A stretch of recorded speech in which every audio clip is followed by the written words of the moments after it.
চলেন আজকে আপনাদের সাথে নিয়ে আবারও একটা রান্না শুরু করে দিই। আজকে থাকবে হলো বিকেলের নাস্তা, লুডুস আর পাস্তা একই সাথে আমি রান্না করব। অল্প পরিমাণ তেলের মধ্যে আমি অল্প পরিমাণ লবণ তেল দিয়ে দিয়েছি, হালকা একটু বয়েল হয়ে গেছে। আমি লুডুসটা আর পাস্তাটা একই সাথে সিদ্ধ করে নিব। আর আজকে চিকেন সবজি দিয়ে লুডুসটা করা হবে, সেদিনও করেছিলাম, সেটা ভিডিওটা আজকে সেটাও আপনাদের সাথে শেয়ার করব।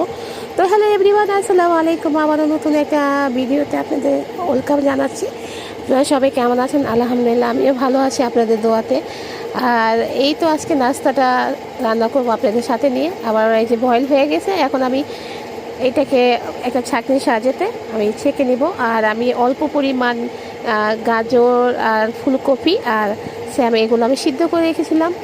আর এখন আমি অল্প পরিমাণ চিকেন, ঠিক আছে, তেলের মধ্যে ভেজে নিব। ওই তেলেতেই আমি নুডলসটা রান্না করব। আপনার চাইলে বিকেলে এইভাবে রান্না করে